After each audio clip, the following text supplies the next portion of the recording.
성경 같이 보겠습니다. 신약성경 사도행전입니다.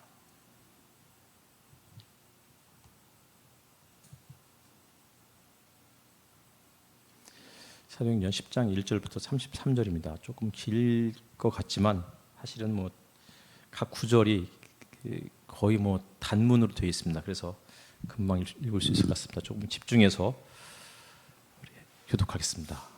제가 먼저 읽겠습니다. 가이사랴에 고넬료라고 하는 사람이 있었는데 그는 이탈리아 부대라는 로마 군대의 백부장이었다.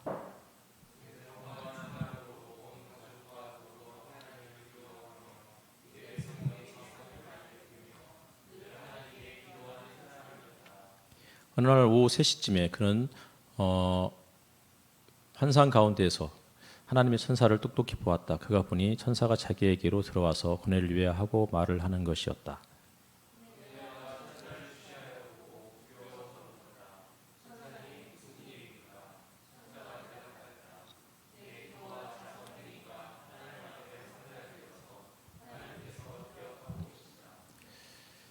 이제 요바로 사람을 보내어 베드로라고도 하는 시몬이라는 사람을 데려오너라.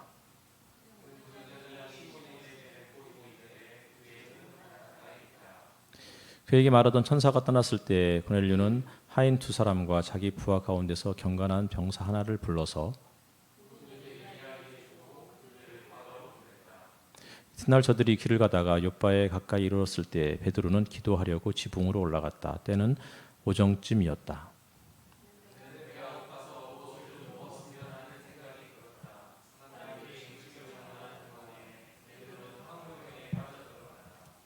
그는 하늘이 열리고 큰 보자기 같은 그릇이 내 귀퉁이가 끈에 매달려서 땅으로 드리워져 내려오는 것을 보았다.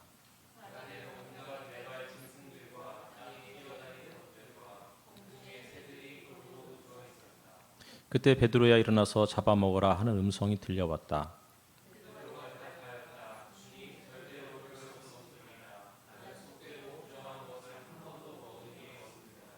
그랬더니 2번째로 음성이 다시 들려왔다. 하나님께서 깨끗하게 하신 것을 속되다고 하지 말아라.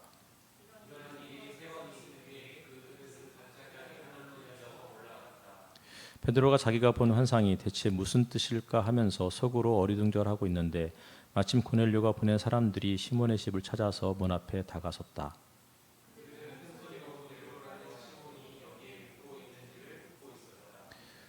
베드로가 그 환상을 곰곰이 생각하고 있는데 성령께서 말씀하셨다. 보아라, 3사람이 너를 찾고 있다.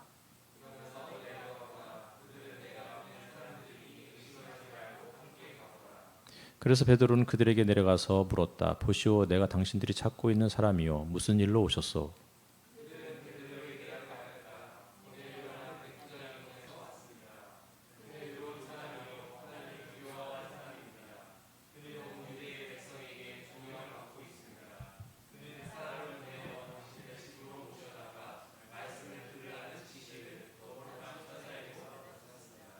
베드로는 그들을 불러들여서 묻게 하였다. 이튿날 베드로는 일어나서 그들과 함께 떠났는데 욥바에 있는 신도 몇 사람도 그와 함께 갔다.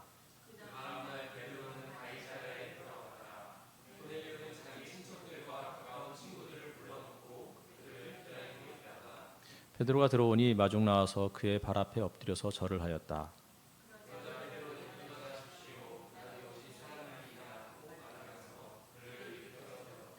그리고 베드로는 고넬료와 말하면서 집 안으로 들어가서 많은 사람이 모여 있는 것을 보고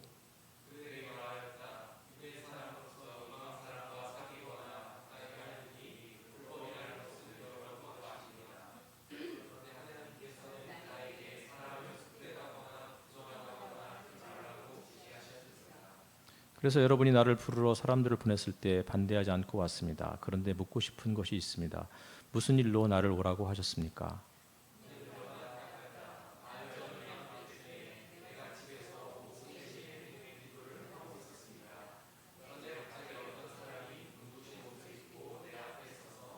말하기를 고넬료야, 하나님께서 내 기도를 들으시고 내 자선 행위를 기억하고 계신다.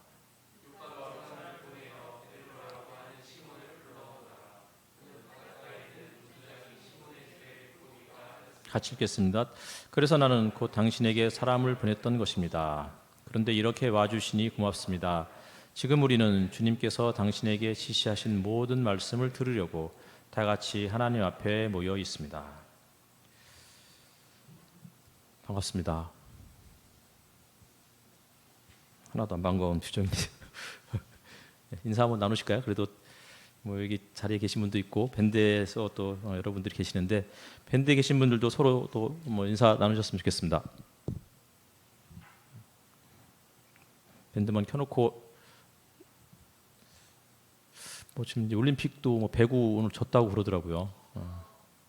예, 일부 때 예. 그래서 아마 올림픽을 이제 볼 게 없을 거예요. 그러니까 아마 이제 오늘은 설교를 쓰지 않을까.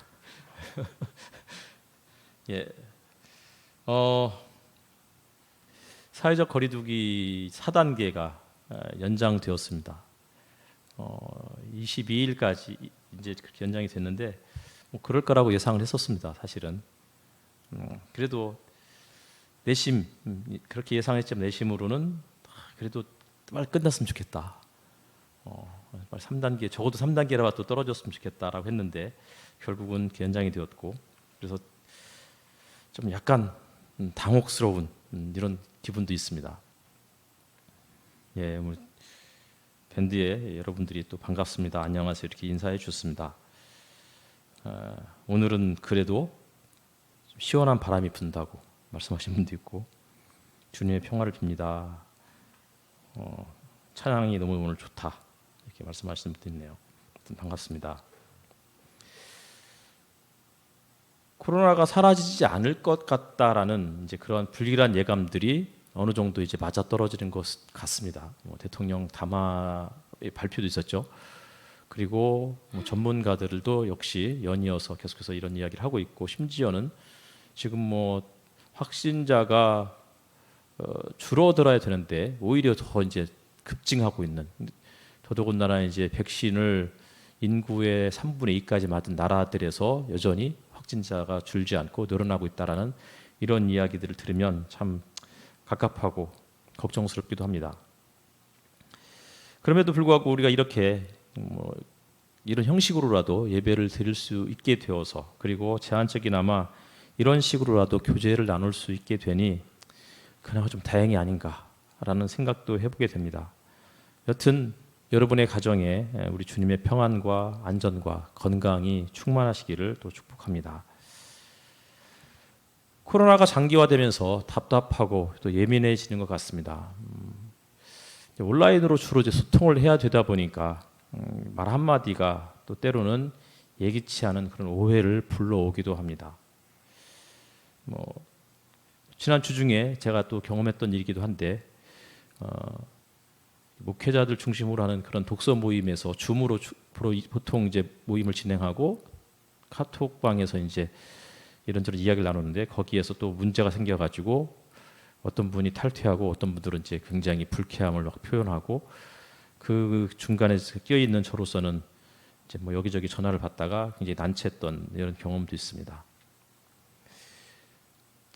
지난주 설교에도 말씀드렸듯이 이렇게 이제 힘들고 또 어렵고 답답한 이런 일들이 생길 때마다 우리가 당연히 영향을 받겠죠, 그렇죠? 영향을 안 받을 수는 없으니까. 그래서 우리의 기분이 업다운이 생기기도 하고 우울해지기도 하고 때로는 화가 나죠. 그렇지만 이런 상황 속에서도 우리의 마음, 우리의 영혼만은 이 악한 세력에게 빼앗기는 일은 없었으면 좋겠습니다. 오늘 본문으로 바로 들어가겠습니다. 오늘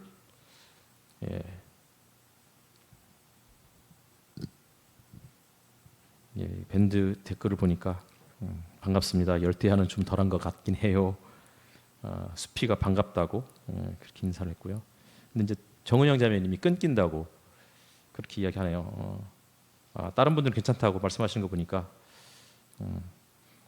개인 사정인 것 같습니다. 오늘 본문으로 바로 들어가면 오늘 이제 사도행전 10장인데요. 사도행전을 읽어 나가다 보면 한 가지 흥미로운 사실을 우리가 발견하게 됩니다. 그 중에 여러 가지 흥미로운 사실들이 있지만 그 중에 하나가 성전이라는 단어예요.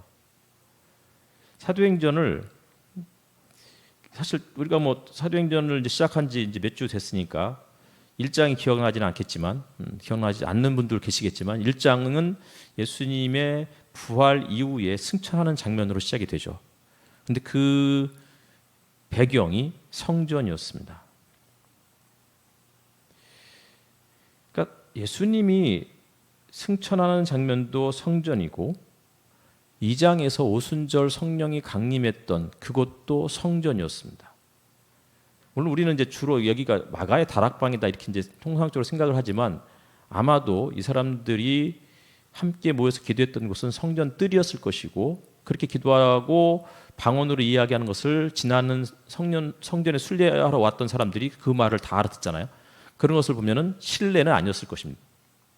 어쨌든 사도행전 2장에서는 오순절에 성령 강림이 있었던 현장도 성전이었고 3장에 가면 날 때부터 걷지 못했던 그 사람을 베드로와 요한이 고쳐주는데 그것도 역시 성전으로 들어가는 성전 미문이었습니다. 그리고 2장과 4장에서 초대교회, 초대 예루살렘 교회가 아주 다이나믹하게 역동적으로 함께 모여서 떡을 떼고 기도하고 물질을 나눴던 그러면서 많은 사람들이 교회에 찾아왔던 그런 내용을 서술하고 있는 그 장면도 역시 성전이었습니다. 그들은 날마다 성전에 함께 모여서 이렇게 반복해서 이야기를 하고 있죠. 사도행전에서는 왜 이처럼 성전을 중요하게 여기고 있을까? 사실 사도행전뿐만이 아니에요. 사도행전의 저자가 누가인데 누가는 신약성경에서 누가복음과 사도행전을 쓴 그런 저자죠. 사실 신약성경이 27권으로 되어 있지만 분량으로 따지면 거의 3분의 1을 넘어서는 분량을 누가 한 사람이 쓴 거예요. 근데 누가복음이나 사도행전은 어쨌든 성전을 되게 중요하게 여기는데 특별히 누가복음에서는 사가랴가 자신의 순번이 되어서 성전에서 제사를 지내는 장면부터 시작을 하죠. 그렇죠? 그리고 누가복음 맨 마지막 장인 24장에 가면 예수님이 승천하시는데 성전을 배경으로 해서 승천하셔요. 성전에서 가르치셨고 성전에서 승천하시죠. 그리고 사도행전도 성전에서 예수님이 승천한 장면으로 시작을 하고 사도행전 맨 마지막 28장에 가면은 바울이 사실 성전에서 있었던 것은 아닌데도 불구하고 일종의 성전 모티프라고 그러는데 성전 모티프로 사도행전이 마무리가 됩니다. 무슨 얘기냐면 사도행전 28장 맨 마지막에 가면 실질적으로 누가가 이사야의 한 구절 인용하는데 이사야 6장이었습니다. 이사야 6장은 어떤 내용이었죠? 이사야 6장은 이사야가 성전에서 하나님을 만나는 장면이죠. 그렇죠? 하나님께서 누가 우리를 위해서 가며 우리가 누구를 보낼꼬 이랬을 때 이사야가 주여 내가 여기 있나이다 나를 보내소서 이렇게 응답하는 장면이 이사야 6장입니다. 근데 그 장면에서 저 백성이 듣기는 들어도 도무지 깨닫지 못하고 보기는 보아도 알지 못한다 라는 구절이 그 이사야의 소명 장면에 나와 있습니다. 그리고 그 구절을 사도행전을 마무리하는 거의 마지막 구절로 그렇게 인용하고 있다는 사실을 보면 어쨌든 사도행전도 성전으로 시작해서 성전으로 끝난다라고 해도 과언이 아닌 것입니다. 재밌나요?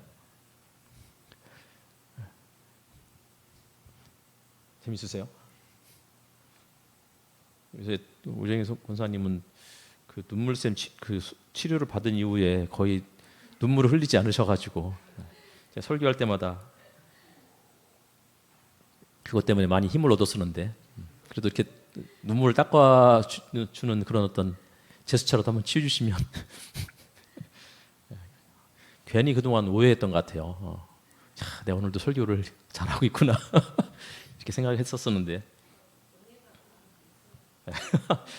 그 말이 더 좀 약간 비참하네요. 은혜 받은 적도 있어요. 예.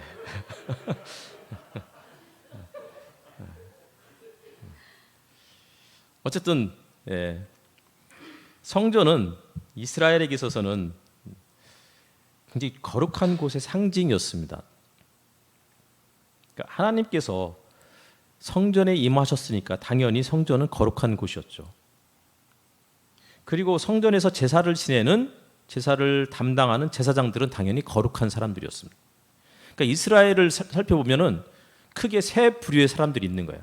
성전에서 일을 하는 제사장들, 그 사람들은 당연히 거룩한 사람. 그리고 성전에 출입이 자유로운 사람들, 그 사람들은 어떤 사람들이겠어요? 이스라엘 사람들이죠. 특별히 이스라엘의 남자들, 건장한 남자들이죠. 이 사람들은 거룩한 사람들은 아니지만 정결한 사람 혹은 깨끗한 사람으로 그렇게 분류가 되었습니다. 그리고 성전을 들어올 수 없는 사람들, 주로 이방인들, 사마리아 사람들, 아니면 부정하다고 판단되는 몸에 결격 사유가 있는 사람들은 부정한 사람들이었습니다. 재물도 마찬가지예요.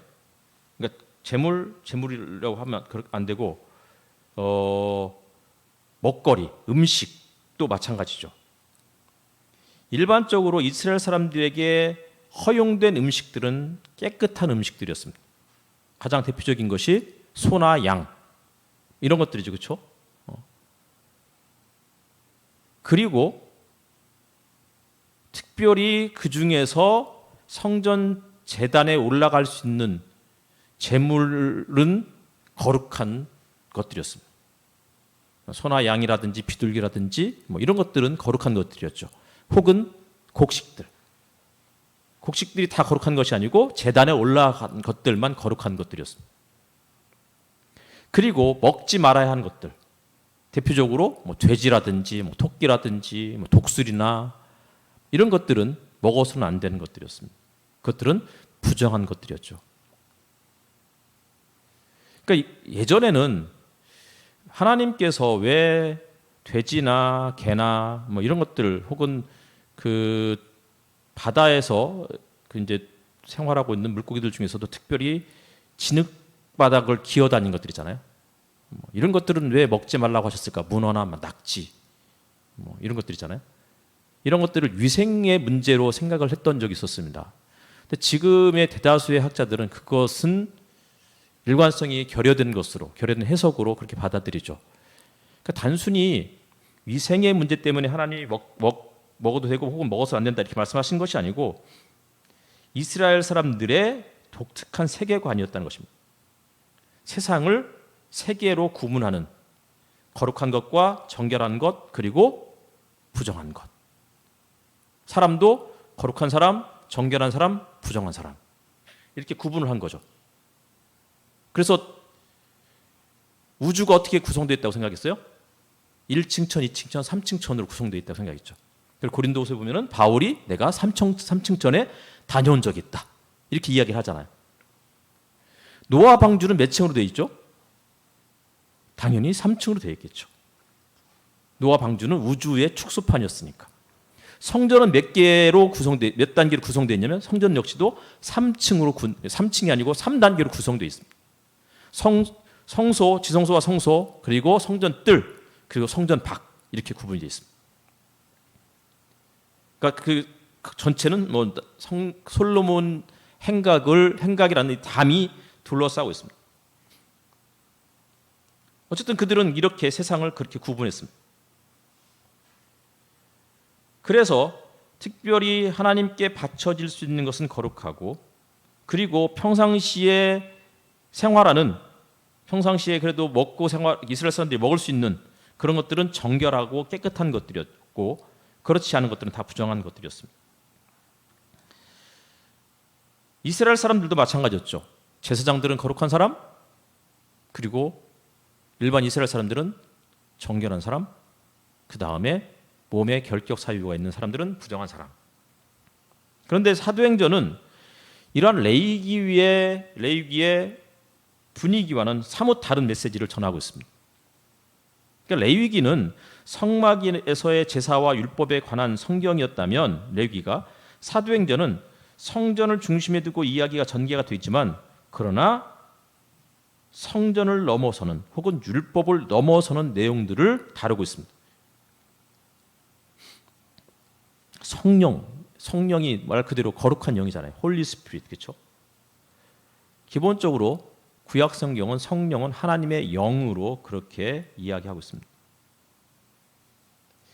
그런데 이 하나님의 영은 항상 성막이나 성전을 중심으로 그렇게 역사했습니다. 반면에 사도행전에서는 성령이 성소가 아니고요, 사람들이 모여 있었던 성전 뜰에서 역사를 하죠. 함께 성전 뜰에서 모여 있었던 사람들에게 성령이 임했고, 그리고 성령이 원래 제사장들에게 임했고, 혹은 그 제사장들이 평소에 몸에 이상을 갖고 있었던 사람들, 그래서 부정하다고 판단됐던 사람들이 이 사람이 정결해졌다라고 판단하라고 선언한 사람들이 제사장들이었는데, 성전 미문에 앉아 있었던, 날 때부터 걷지 못했던 이 사람을 고쳐주고 그 사람에게 깨끗하다 혹은 정결하다라고 선언했던 사람이 제사장이 아니고 베드로와 요한으로 사도행전은 그렇게 이야기하고 있습니다. 물론 대놓고 네가 깨끗해졌다 이렇게 이야기하지는 않지만, 그러나 이 사람을 성전 미문에서 성전 뜰로 데리고 간 사람은 베드로와 요한이었습니다. 그리고 이 성전 뜰은 사실은 정결한 사람들만이 들어갈 수 있는 공간이었습니다.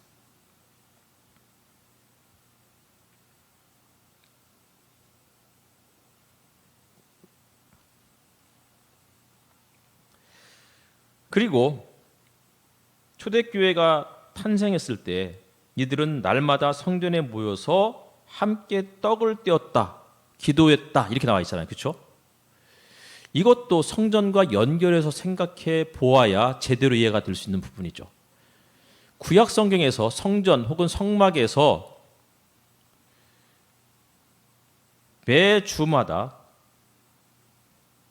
거룩한 단 위에 거룩한 빵이 올라왔습니다. 그것을 진설병이라고 그러죠. 그렇죠? 그리고 그 빵이 일주일이 되면 새로운 빵으로 교체하면서 일주일 동안 있었던 그 빵을 거룩한 식탁에 둘러앉은 제사장들이 그 빵을 함께 떼어서 나누어 먹었습니다. 그리고 그 사람들이 늘 백성들을 위해서 기도했죠. 그런데 이제는 사도행전에서는 성전이 아니고 혹은 성소가 아니고 성전 뜰에 있었던 예수를 믿는 성령이 임했던 이 사람들이 함께 모여서 기도하며 떡을 떼는데, 이것은 구약의 제사장들의 모습을 연상시킬 수 있는 대목이라는 것입니다. 다시 말하면 거룩한 이런 모습들이 구약의 제사장들이 아니고 신약의 사도행전에 예수 그리스도를 주로 고백하고 그러면서 그들이 성령을 받았던 이 사람들이 새로운 제사장 혹은 새로운 하나님의 백성, 이렇게 사도행전은 보여주고 있는 것이죠. 이스라엘의 소망이 뭐였죠? 하나님께서 모세에게 율법을 주시기 직전에 모세에게 하셨던 말씀 중에 너희를 제사장 나라로 삼을 것이다 였습니다. 그렇죠? 그래서 이스라엘 백성들은 이스라엘 사람들이 다 제사장이 되기를 원했어요. 근데 그게 오랜 세월이 지나면서 그게 어떻게 제사장으로 삼을 수 있을지를 이들이 굉장히 심각하게 고민하다가 결국은 여러 가지 제도들을 만들었는데 그 중에 하나가 음식법이고 그 중에 하나가 할례였고 절기였고 이런 것들이었던 것 같아요. 하지만 신약에서는 그런 것들이 사람을 제사장으로 거룩한 백성으로 만들어가는 것이 아니고 하나님께서 친히 선택하셔서 그들을 하나님의 백성으로 만들어 가신다. 결국은 주도권이 사람이 아니고 하나님에게 있다라고 이야기하고 있는 것처럼 이렇게 해석될 수 있는 부분이죠. 근데 단순히 음식을 나눠 먹고 함께 기도했다는 것만으로 사도행전이 거룩한 백성의 모습을 보여주는 것은 아닙니다. 이 사람들은 함께 모여서 떡을 떼고 기도했지만 더 나아가서 물질을 함께 공유하기 시작했습니다. 바나바가 대표적인 인물이었죠. 그리고 바로 이어서 아나니아와 삽비라가 등장했는데 그 역시도 물질을 나누었지만 그 과정에서 성령을 속인 죄로 비참한 결말을 맞이했습니다. 근데 이제 지난번에도 말씀드렸듯이 아나니아와 삽비라 그 사건 바로 직후에 이어지는 구절이 뭐였어요? 구절이 뭐가 나온다고요? 교회라는 단어가 처음 등장했습니다. 그러니까 아나니아와 삽비라가 성령을 속였다가 비참한 결말을 맞이했던 것이 마치 구약에 제사장만이 할 수 있었던, 성소에서 할 수 있었던 그 일을 그 당시에 왕이었던 우시야가 분향을 하다가 그러다가 나병에 걸리죠. 혹은 아론의 두 아들이었던 나답과 아비후가 잘못된 불을 사용해서 결국은 죽음을 맞이하게 돼요. 이게 마치 아나니아 삽비라 이 사건이 구약의 이런 장면들을 연상케 하는 부분이에요. 다 성전에서 있었던 일이었어요. 그리고 나서 아나니아와 삽비라가 죽은 다음에 바로 첫 번째 나왔던 그 문장에 한 단어가 사도행전 전체에 걸쳐서 처음 등장하는 단어였던 교회였습니다. 마치 성전이라는 그 건물이 아니고 새로운 성전인 교회가 이전의 성전을 대체하고 있다라는 것을 보여주는 것만 같습니다. 제가 가끔씩 유튜브에 이제 제 설교를 듣는데 보니까 제 설교에서 뭐뭐 같다 이런 표현을 참 많이 쓰더라고요. 그러니까 설교할 때는 뭐뭐 같습니다 이런 말을 쓰면 안 된다고 배웠거든요. 설교학 시간에 확신을 가지고 뭐뭐입니다라고 해야 되는데 늘 뭐뭐 같다, 추정된다 뭐 이런 식으로 말을 많이 써가지고 그래서 이 설교가 문제구나. 라는 생각들을 가끔 했는데요. 성경에 나와 있지 않기 때문에 같다 혹은 추정된다라고 드리는 말씀이에요. 그러나 충분히 합리적인 추론이죠. 그렇죠?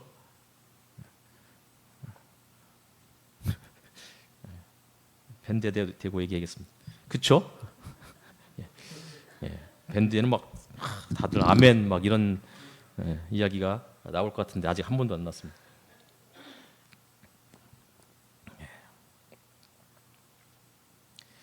하여튼 그렇습니다.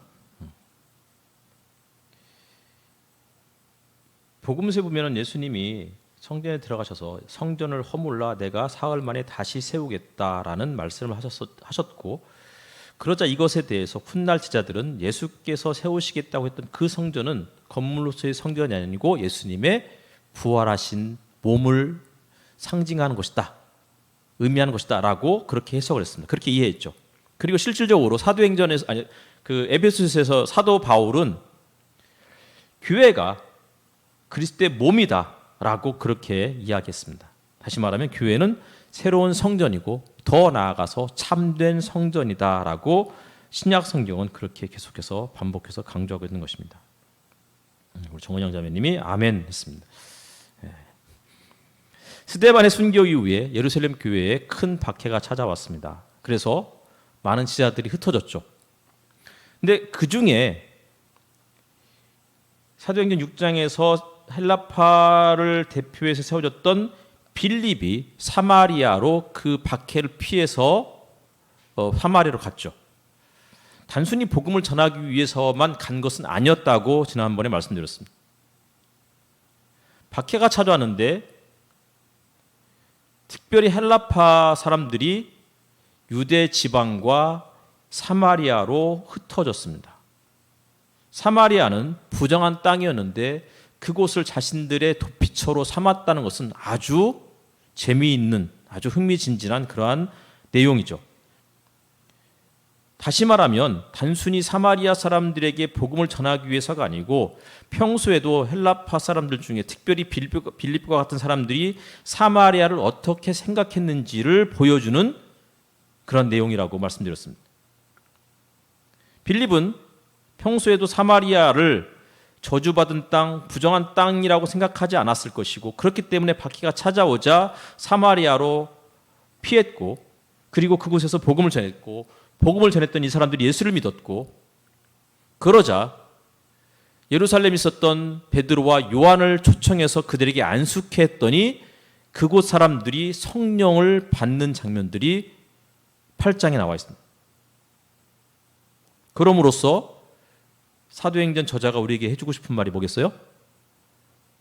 사마리아도 혹은 사마리아 사람도 성령을 받을 수 있는 사람들이고 따라서 그곳도 혹은 그 사람들도 거룩한 백성들이고 거룩한 땅이다. 이 사실들을 이야기해 주고 있는 것이겠죠. 9장에서는 스데반을 죽이는 데 앞장섰던 사울이 등장합니다. 이 사울이 예수님을 만나서 회심을 하는 장면인데 예수께서 아나니아를 부르셔서는 사울에게 안수하라고 명령하셨습니다. 그래서 아나니아가 사울을 찾아가서 안수했더니 어떻게 해요? 사울이 성령이 충만해졌다 이렇게 이야기하고 있습니다. 사울이 어떤 사람이에요? 스데반을 죽이는데 앞장서는 사람일 뿐만 아니라 시리아까지 다마스쿠스까지 찾아가서 닥치는 대로 예수 믿는 사람들을 체포해서 옥에 가두는데 앞장섰던 인물이었습니다. 그리고 실질적으로 그가 다마스쿠스로 가면서 사실은 예수님을 만나고 싶은 마음이 진짜 일도 없었던 사람이었어요. 그런데 예수님이 그를 만나 주셨어요. 그리고는 이방인과 이스라엘을 위해서 내가 택한 내 그리스도라고 예수님이 말씀하셨어요. 적어도 내가 스데반을 죽인 게 잘못했어. 그러면 죄책감을 가지고 있었던 것도 아닌 이러한 사람을 예수님이 일방적으로 만나주시고 일방적으로 선택해 주셨다는 거죠. 그리고는 일방적으로 아나니아를 통해서 안수해서 기도를 했더니 성령이 그에게 충만해졌다는 사실이에요. 사도 바울도 그렇게 고백했죠. 자신을 죄인 중에 괴수라고. 다르게 말하면 악한 사람들 중에서 가장 극악무도하고 부정한 사람들 중에서 가장 부정한 사람, 이런 의미예요. 그런데 그런 사람에게도 성령이 임하는 것을 사도행전이 보여주고 있다는 사실입니다. 그리고 그 이후에 베드로의 이야기가 등장하죠. 베드로가 루다라는 곳을 방문을 하는데 이 루다에는 어떤 사람들이 있었냐면 성도들이 모여 있었습니다. 성도. 사도행전 8장에 계속 9장이죠. 사도행전 9장에 성도라는 말이 이렇게 두 번이 반복해서 사용되고 있어요. 성도. 영어로 saint예요. 거룩한 백성들의 모임. 근데 재미있는 거는요. 그 사람들이 모여 있는데 그들 중에 한 가운데 누가 있어요? 애니아라는 사람이 있는데 그는 중풍병에 걸려서 누워 있었습니다. 구약에는 중풍병에 대한 언급이 한 번도 나오지 않은 것으로 알고 있어요. 그렇죠? 근데 신약에만 특히 복음서와 사도행전은 중풍병에 대한 이야기들이 여러 번 나와요. 아마 고대 사람들에게 있어서는 중풍병이 조금 전까지만 해도 멀쩡했던 사람이 갑자기 원인 모르는 이유로 쓰러져서는 자기 몸을 가눌 수 없는 거잖아요. 아마 그들에게 있어서는 이 중풍병이라는 게 하나님의 저주받은 병이라고 생각했을 법합니다. 심각한 죄인들에게 주어지는 질병이라는 것이죠. 그런데 초기 기독교 루다에 있는 성도들은 거룩한 백성들인데 자기들의 한 가운데 누가 있다고요? 중풍병자가 애니아가 누워 있는 거예요.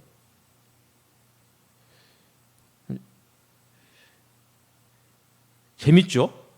예, 재밌을 거예요. 막 여러분들이 마스크를 껴가지고 웃는 게 안 보이지만 재밌습니다. 저는 뭐 성경 읽을 때 이런 게 참 재미있더라고요. 근데 더 재밌는 거는 베드로가 그곳을 방문했다는 거예요. 그곳을 방문한 이유가 성도들이 있었기 때문만이 아니고 그곳에 중풍병자가 누워 있었기 때문이었어요.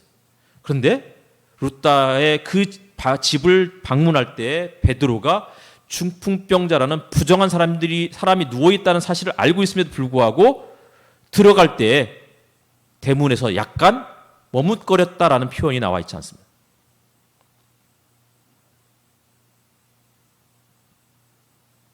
그리고는 애니야를 고쳐주었죠. 그것만이 아니에요. 9장 36절 이하에는 욥바에서 한 그 다비다라는 여자가 등장을 하는데 다비다는 예수의 여제자 이렇게 표현되어 있어요. 그런데 그가 죽었어요. 사람들이 애도하면서 그의 시신을 깨끗하게 씻어서 두었고 그러면서 이제 그를 평가하기를 살아있을 때 착한 일과 구제 사업을 아주 많이 한 사람이다라고 그렇게 부연 설명하고 있습니다. 다비다 혹은 도르가.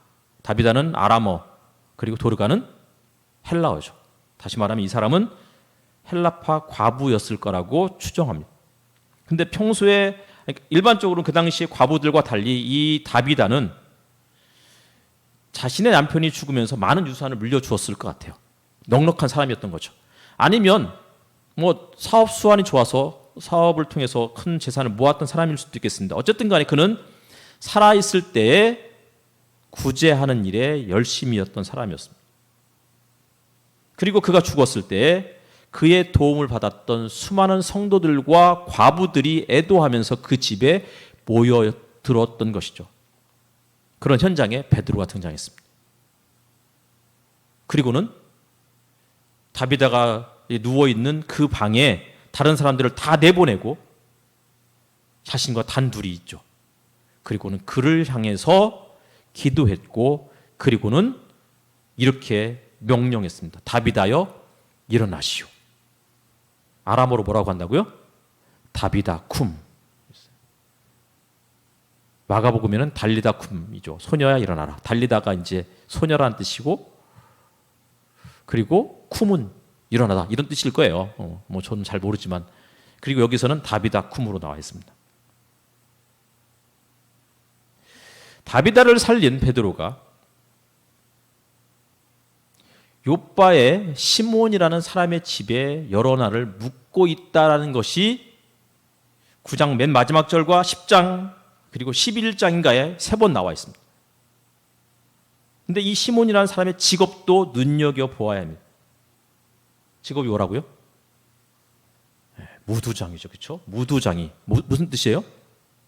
가죽을 가공하는 일을 하는 사람입니다.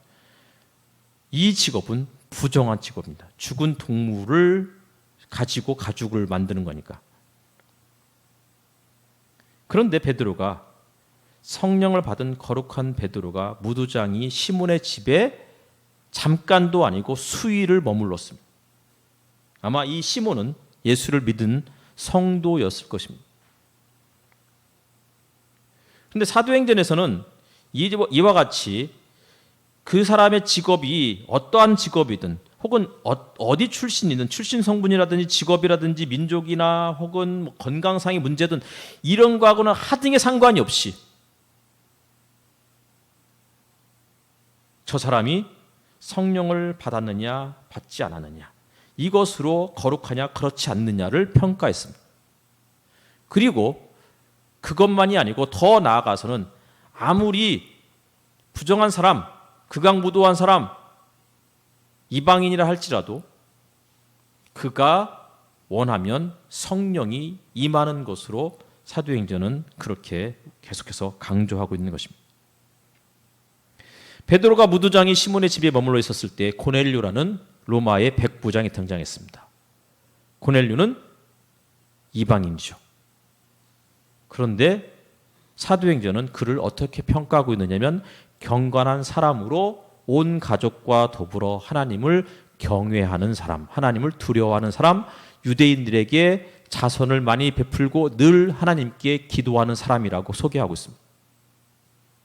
이방인이었는데 경건해요. 하나님을 경외해요.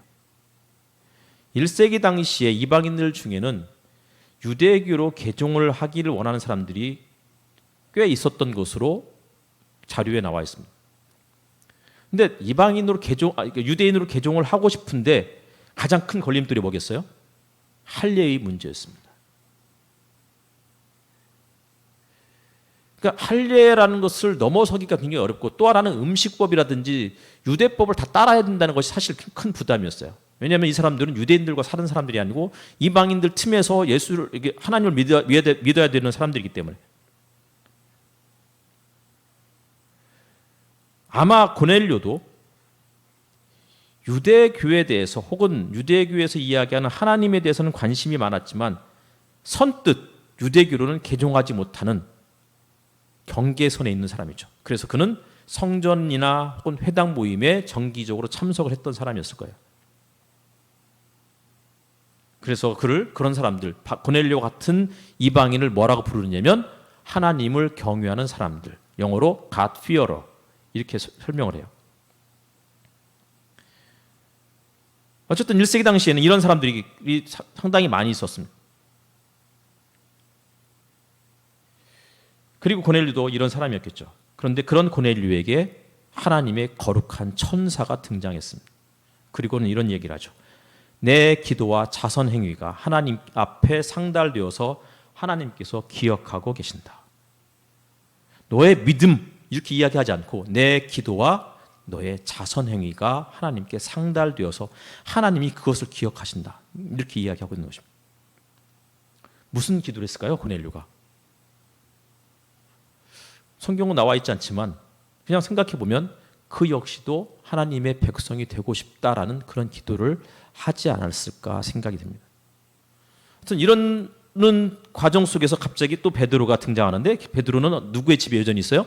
무두장이 시몬의 집에 있습니다. 그런데 그가 기도 시간이 되자 기도하러 지붕으로 올라가요. 우리말로 하면 옥상이에요. 옥상으로 올라가요. 근데 배가 고플 정오의 시간이잖아요. 다 지금 배고플 때잖아요. 얼마나 배가 고팠든지 베드로는 갑자기 먹을 것에 대한 환상을 보기 시작합니다. 우리도 그렇죠. 그러니까 쇼핑을 할 때 배가 고플 때 쇼핑하면 안 된다고 그러더라고요. 어제 저녁 시간에 애들 데리고서 진짜 모처럼 만에 마트를 갔는데 눈에 보이는 게 다 먹고 싶어가지고 진짜 어마어마하게 샀는데 결국 집에 가서는 반도 못 먹었어요. 저희 집사람한테 괜히 한 소리 듣고. 배고플 때는 절대 기도하면 안 돼요. 자꾸 먹을 게 환상이 보이나 봐. 우리 진명이도 지금 거의 환상 중에 있는데. 근데 어쨌든 베드로도 배가 고파서 그랬는지 환상을 봤는데 그 환상이 뭐였어요? 먹을 거에 대한 환상이었어요. 근데 그 먹을 것이 다 유대 율법에 부정한 것들이었어요. 근데 하늘에서 음성이 들려오죠. 일어나서 잡아먹어라. 그랬더니 베드로가 뭐라고 그래요? 주님, 절대로 그럴 수 없습니다. 나는 속되고 부정한 것은 한 번도 먹은 일이 없습니다. 속되고 부정한 것.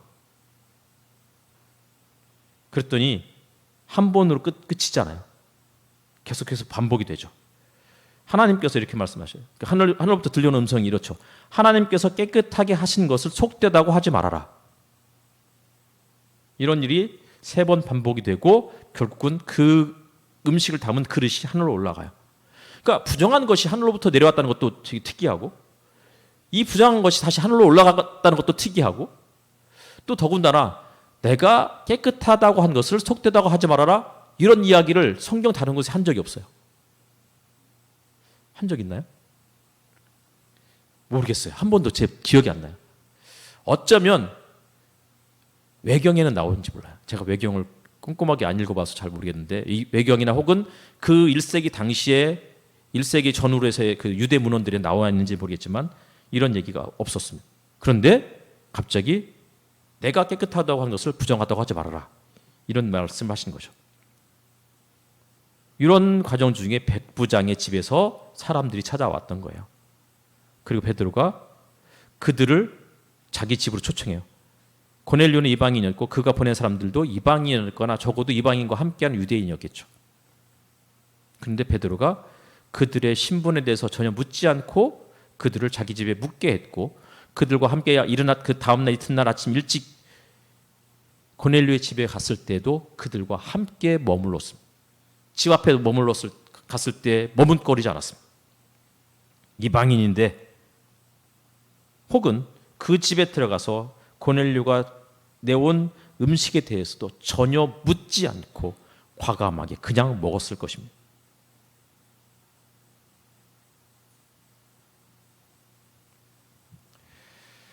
무두장이의 집에 들어갈 때나, 중풍병자가 누웠던 룻다를 방문할 때나, 욥바의 다비다가 주었던 그 자리를 찾아갔을 때처럼 베드로는 과감하게 한치의 추호의 의심이나 주저함도 없이 그 집으로 들어갔던 것입니다. 그리고 그들과 함께 음식을 나누고 그들과 함께 잠을 잤습니다. 누가복음과 사도행전은 한 저자의 책이라고 말씀드렸습니다. 누가복음에서 보면 예수님을 주로 나그네, 여행자로 그렇게 많이 묘사를 해요. 근데 이런 나그네와 같은 예수님을 정말 여러 사람들이 자기 집에 초청을 해서 같이 음식을 대접을 하죠. 근데 되게 독특한 것은 초청을 받았던 이 예수님이 그 집에 들어가서 음식을 나눌 때는 어떻게 해요? 본인이 주인인 양 행세를 해요. 본인이 음식을 떼어주는 거죠. 누가 음식을 떼어줘야 돼요? 주인이 떼어줘야 되는 거예요. 심지어는 오병이어를 기적을 베풀었던 광야에서도 마찬가지예요. 그 오병이어를 가지고 왔던 그 주인은 누구였어요? 익명의 한 소년이었잖아요. 근데 예수님이 그것을 본인 것처럼 들어가지고 축사하신 다음에 떼어주신 거죠. 그랬더니 5천 명이 먹고 12광주리가 남았어요. 쿰란 공동체는 유대인들의 공동체예요. 그 광야에서의 공동체. 이들은 이런 글을 남겼어요. 이방인이나 여성 또는 신체적 결함이 있는 사람들과는 절대 같이 식사하지 말아라. 식사의 규정들을 이야기하는데, 같은 부류의 사람들, 정결한 사람들만 함께 식사할 것이고 부정한 사람들은 절대 식사해서는 안 된다. 그들의 세계관에는 부정한 사람들은 부정한 사람들끼리, 가난한 사람들은 가난한 사람들끼리, 부자들은 부자들끼리, 많이 배운 사람들은 많이 배운 사람들끼리, 끼리끼리 혹은 유유상종으로 모여야 된다고 생각했던 것이죠. 박사는 박사끼리, 석사는 석사끼리. 참 이런 비참하잖아요. 예전에 어떤 교회 목사님이 그런 얘기를 하셨어요. 본인 교회는 다 박사라고, 딱 한 사람만 박사가 아니래요. 사모님, 석사라고 그러시더라고요. 그래서 교인들이 자기 사모님을, 아내를 무시한다고. 그러면서 그분의 기도 제목이 뭐였느냐면, 우리 교회에도 빵집에서 근무하는 사람, 짜장면집에서 근무하는 사람, 이런 사람도 있었으면 좋겠다고. 그 교회에서 결국 그 목사님 오래 버티지 못하고 교회를 떠났습니다. 기생충이라는 영화의 포스터 기억나시나요? 거기 오른쪽에 한 귀퉁이에 이런 글귀가 있습니다. 행복은 나눌수록 커지는 것이잖아요. 기생충에서 봉준호 감독이 우리에게 해주고 싶었던 이야기는 뭐예요? 부자는 부자끼리, 가난한 사람은 가난한 사람끼리. 그리고 이 계급은 절대 넘어설 수 없는 것이다. 이게 현대의 한국의, 적어도 한국의 자본주의가 만들어낸 구조이다. 이렇게 이야기를 하는 것이겠죠. 누가복음 14장에는 예수님이 한 비유를 들고 계세요. 큰 잔치의 비유. 주인이 사람들을 초청했는데 사람들이 다 거절해요. 뭐 때문에 거절했죠? 밭을 샀기 때문에. 밭을 살 정도면 여유 있는 사람이잖아요, 그렇죠? 여기 밭 갖고 있는 사람 우리 재화 형제밖에 없잖아요. 우리는 한 평 땅도 없어요. 참 안타깝죠. 근데 밭을 샀대요. 한 평 샀겠어요? 적어도 재화 형제보다 많이 샀겠죠. 3천 마지? 아니 3천 평? 네. 한 마지인가요, 그게? 15마지. 죄송합니다. 도시에 살아가지고. 네. 그리고 두 번째 핑계는 뭐예요? 소를 5결이나 샀다고 그래요. 5결이면 10마리예요. 그렇죠? 맞나요? 결이가 뭐 하여튼 그런 것 같아요. 소 한 마리를 사는 것도 어려운데 5결이를 샀다고 하는 것은 어마어마한 거예요. 여유 있는 사람들이에요. 그런데 이런 사람들이 다 거절해요. 그러자 주인이 화가 나서 어떻게 해요? 종들에게 시켜서 누구를 데려오라고 그래요? 길거리로 나가서, 골목으로 나가서. 길거리나 골목은 어떤 사람들이 있는 곳이에요? 가난한 사람들 혹은 유대율법에 의하면 부정한 사람들이 있는 곳이에요. 그곳에서 사람들을 데려다가 내 집을 채우라라고 했고 데려왔는데 이런 사람들이 다 가난한 사람들이었고 아픈 사람들이었고 다리를 저는 사람들 맹인들이었어요. 근데 그렇게 했는데도 그 자리가 안 차니까 어떻게 해요? 이제는 마을 어귀로 가서 산 울타리까지 나가서 경계선이죠. 그렇죠? 경계선에 머물러 있는 사람들을 데려오라는 거예요. 이 경계선에 있는 사람들은 어떤 사람들이겠어요? 경계선을 넘어설 수 없는 사람들. 대표적으로 나병 환자, 장애인 혹은 이방인이었겠죠. 그렇죠? 나그네들. 그러면서 예수님께서 그 누가복음 14장에서 보여주는 그 비유는 뭐예요? 이런 사람들과 함께 어우러지면서 먹는 그 잔치가 메시아가 임하는 하나님 나라의 잔치다라고 말씀해 주고 있는 것입니다. 그런데 사도행전에서는 베드로를 비롯해서 초대교회 성도들이 구약의 혹은 유대인들의 관습이나 룰을 깨트리고 누가복음 14장에서 보여주었던 이런 모습들을 재현해내고 있는 것입니다. 영화 바베트의 만찬을 비롯해서 식탁, 음식을 다루는 대부분의 영화들은 다 식탁의 자리에서 정말 기적 같은 일들이 벌어지죠. 가장 대표적인 게 바베트의 만찬이었는데 그토록 오랜 세월 동안 원수지간으로 지냈던 사람들이 한 식탁에 둘러앉아서 음식을 먹으면서 서로 화해하는 장면들. 그런 바베트를 그 책의 저자는 이렇게 이야기하고 있죠. 천사라고.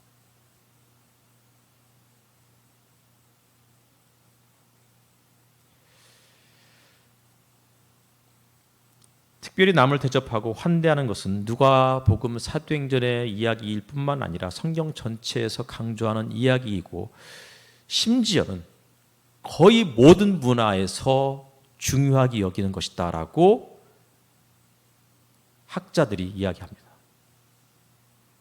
학자들뿐만 아니라 사실 우리가 다 그렇게 생각하고 있죠. 이소연 자매님 반갑습니다. 유튜브로 시청하고 있다고 밴드에서 댓글 남겨주셨습니다. 감사합니다. 코로나가 1년 반이 지났고 이제 2년째를 접어들고 있는데 언제 끝날지 알 수 없습니다.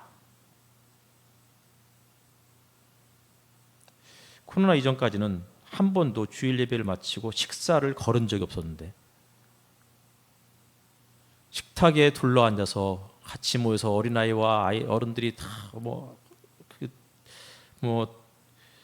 한 자리에서 각자의 자리에서 둘러앉아 가지고서 밥을 먹는, 그리고 밥을 먹고 커피를 마시는 그런 때가 그리운 요즘입니다. 요새 날씨가 너무 더워가지고서 이제 가끔씩 교회에서 이제 주방에 들어가면 주방이 숨이 턱턱 막혀요. 그 가스레인지를 켜지 않는데도 불구하고. 근데 그 무더위에 매 주마다 식사를 준비했던 자매님들의 노고, 그리고 끝나고 설거지를 하는 형제님들의 그 노고, 이런 것들을 늘 마음 한켠에 두고 감사하다는 생각들을 가지고 있습니다. 제가 원래 표현력이 별로 없어서 그렇지 늘 감사해요.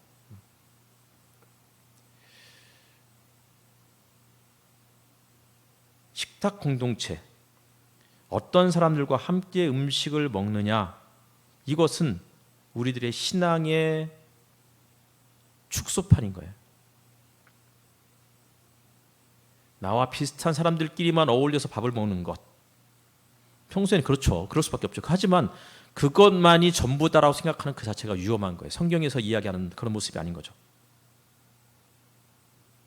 다시 말하면 식사 습관은, 식탁의 풍경은 우리의 신앙의 모습, 우리의 세계관의 모습을 반영해주는 우주의 축소판이다라고 말할 수 있겠습니다.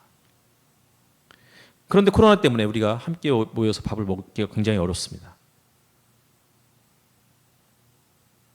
함께 어울려서 밥을 먹을 수 있는 그런 날이 올지 이제 의문까지 드는 이런 상황입니다. 하지만 어렵지만 그렇다고 우리의 신앙의 모습, 교회가 거룩한 백성들의 모임이고 더 나아가서 하나님의 나라의 축소판이라는 사실을 보여주기 위한 어쩌면 유일무이한 그 방법인 식탁의 풍경이 코로나 때문이라고 중단되어서는 안 된다고 생각이 듭니다.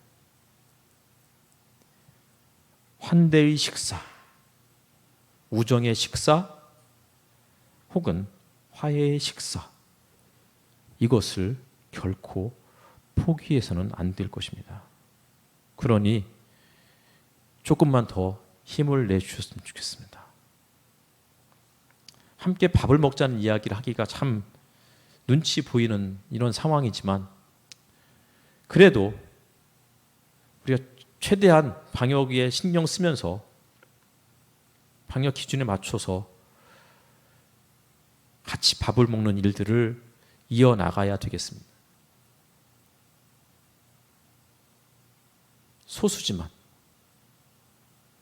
늘 내가 좋아하는 사람들, 친한 사람들 중심으로 밥을 먹지만 가끔씩은 그래도 한 번 정도라도 친해지고 싶은 사람과 혹은 친해져야 하는 사람과 아니면 위로가 필요한 사람, 이런 사람들에게 그냥 따뜻한 밥 한 끼, 그것도 어려우면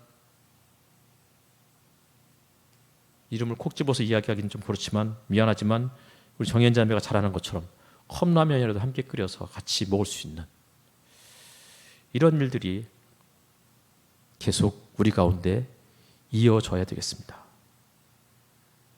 그리고 마지막 한 가지 더, 사도행전에 나오는 하나님으로부터 아주 특별한 칭찬을 받았던 사람들, 다시 말하면 성령이 임했던 사람들이 공통점이 있는데 그 사람들은 다 한결같이 기도와 구제하는 일에 힘썼던 사람으로 그렇게 이야기하고 있습니다. 어렵지만 우리의 작은 물질이 혹은 우리의 소박한 그 음식이 누군가에게 위로가 될 수 있다면 그런 자리들을 우리가 한번 계속해서 용기를 내서 이어나갔으면 좋겠고, 더 나아가서 서로를 위해서 기도하는 일들이 이어졌으면 좋겠습니다. 기도하겠습니다.